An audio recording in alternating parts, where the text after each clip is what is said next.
ओम तत्सदिति श्रीमद्भगवद्गीतासूपनिषत्सु ब्रह्मविद्यायां योगशास्त्रे श्रीकृष्णार्जुन संवादे शत्रु विनाश प्रेरणा नाम तृतीय अध्याय। इस प्रकार श्रीमद्भगवत गीता रूपी उपनिषद एवं ब्रह्म विद्या तथा योग शास्त्र विषय श्री कृष्ण और अर्जुन के संवाद में शत्रु विनाश प्रेरणा नामक तीसरा अध्याय पूर्ण होता है। इति श्रीमत्परमहंस परमानंदस्य शिष्य स्वामी अड़गनानंद कृते श्रीमद्भगवद्गीतायै यथागीता भाष्ये शत्रु विनाश प्रेरणा नाम तृतीय अध्याय। इस प्रकार श्रीमद् परमहंस परमानंद जी के शिष्य स्वामी अड़गनानंद कृत श्रीमद् भगवद गीता के भाष्य यथार्थ गीता में शत्रु विनाश प्रेरणा नामक तीसरा अध्याय पूर्ण होता है। हरि ओम तत्सत। ओम श्री परमात्मे चतुर्थो अध्याय। अध्याय 3 में योगेश्वर श्री कृष्ण ने आश्वस्त किया कि दोष दृष्टि से रहित होकर जो भी मानव श्रद्धा युक्त हो मेरे मत के अनुसार चलेगा वह कर्मों के बंधन से भली प्रकार छूट जाएगा। कर्म बंधन से मुक्ति दिलाने की क्षमता योग ज्ञान योग तथा कर्म योग दोनों में है। योग में ही युद्ध संचार निहित है। प्रस्तुत अध्याय में वह बताते हैं कि योग का प्रणेता कौन है, इसका क्रमिक विकास कैसा होता है। श्री भगवान उवाच इमं विश्वते योगं प्रोक्तवान् मम वयं विश्वामन्विः प्रह मुनिरक्षवोऽब्रवीत्। अर्जुन, मैंने इस अविनाशी योग को कल्प के आदि में विश्वन सूर्य के प्रति कहा। विश्वान ने मनु ने इच्छावुक से कहा। किसने कहा? मैंने। श्री कृष्ण कौन थे? एक योगी तत्व स्थित महापुरुष ही इस अविनाशी योग को कल्प के आरंभ में अर्थात भजन के आरंभ में विश्वान अर्थात जो विवश है ऐसे प्राणियों से कहता है। सूर्य में संचार कर देता है। यहाँ सूर्य एक प्रतीक है क्योंकि सूर्य में ही वह परम प्रकाश स्वरूप है और वही उसके पानी का विधान है। वास्तविक प्रकाश दाता सूर्य वही है। यह योग अविनाशी है। श्री कृष्ण ने कहा कि इसमें आरंभ का नाश नहीं होता। इस योग का आरंभ भर कर दें तो यह पूर्णत्व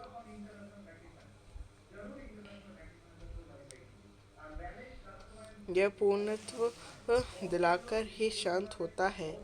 शरीर का कल्प औषधियों द्वारा होता है किंतु आत्मा का भजन से होता है। भजन का आरंभ ही आत्मकल्प का आदि है। यह साधन भजन भी किसी महापुरुष की ही देन है।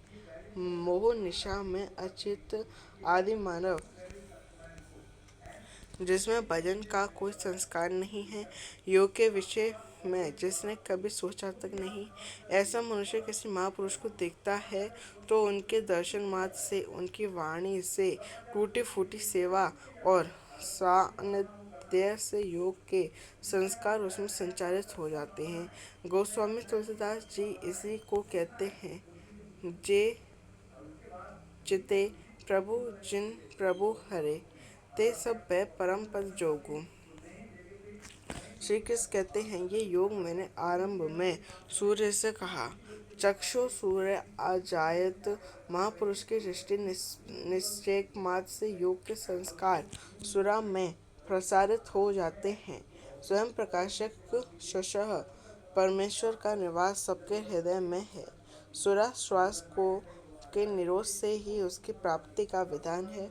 सूर्य में संस्कारों का सृजन ही सूर्य के प्रति कहना है। समय आने पर यह संस्कार मन में स्फुरित होगा। यही सूर्य का मनु से कहना है। मन में स्फुरित होने पर महापुरुष के उस वाक्य के प्रति इच्छा जागृत हो जाएगी। यदि मन में कोई बात है तो उसे पाने की इच्छा अवश्य होगी। यही मनु का इच्छा वाक्यों से कहना है। लालसा होगी कि वह नियत कर्म करे जो अविनाशी है, जो कर्म बंधन से मोक्ष दिलाता है। ऐसा है तो ऐसा है तो क्या जाए। और आराधना गति पकड़ लेती है। गति पकड़कर यह योग कहाँ पहुँचता है, इस पर कहते हैं, एवं परंपरा प्रति प्राप्त मिमं राजस्व विदु स काले नेह महता योगो नष्ट परंतप। इस प्रकार किसी महापुरुष द्वारा संस्कार रहित पुरुषों की सुरा से मन से इच्छा में और इच्छा तीव्र होकर क्रियात्मक आचरण में ढलकर यह योग क्रमश उत्थान करते करते राजश्री श्रेणी तक पहुँच जाता है। उसका संचार होता है। यह योग इस महत्वपूर्ण काल में इसी लोक शरीर में प्राय नष्ट हो जाता है। इस सीमा रेखा को कैसे पार किया जाए? क्या इस विशेष स्थल पर पहुंचकर सभी नष्ट हो जाते हैं? श्री कृष्ण कहते हैं, नहीं। जो मेरे आश्रित हैं, मेरे प्रिय भक्त हैं, अन्य सखा हैं, वह नष्ट नहीं होता। स अवायम मया तेदित योग प्रोक्त पुरातनः भक्तोऽसि मे सखा चेति रहस्यम होतुत्तमम्।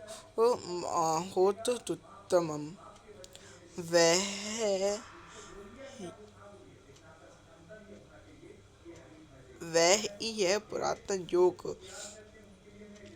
अब मैंने तेरे लिए वर्णन किया है, क्योंकि तू मेरा भक्त और सखा है, और यह योग उत्तम रहस्यपूर्ण है।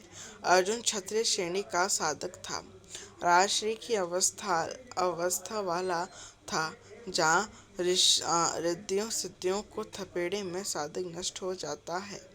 इस काल में भी योग कल्याण की मुद्रा में ही है, किंतु प्राय साधक यहाँ पहुंचकर लड़खड़ा जाते हैं। ऐसा अविनाशी किंतु रहस्यमय योग श्री कृष्ण ने अर्जुन से कहा, क्योंकि नष्ट होने की अवस्था में अर्जुन था ही। क्यों कहा? इसलिए कि तू मेरा भक्त है, अन्य भाव से मेरे आश्रित है, प्रिय है, सखा है।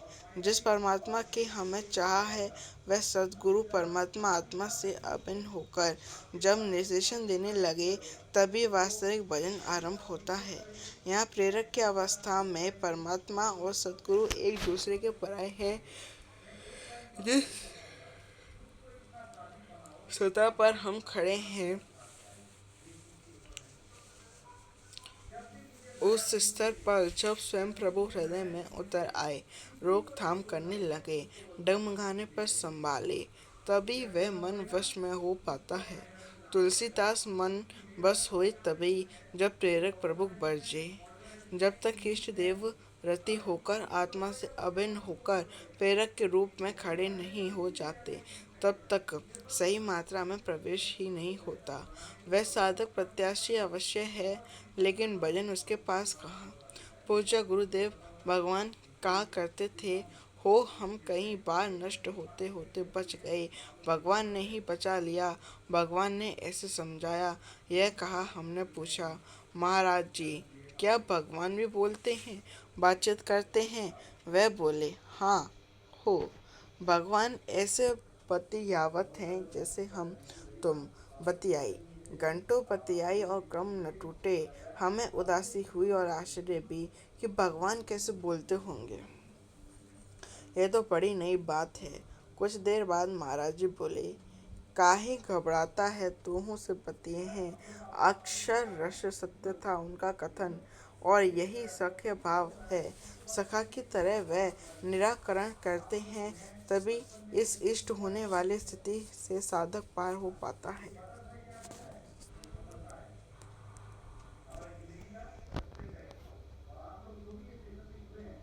अभी तक योगेश्वर श्री कृष्ण ने किसी महापुरुष द्वारा योग का आरंभ, उसमें आने वाले व्यवधान और उससे पार पाने का रास्ता बताया।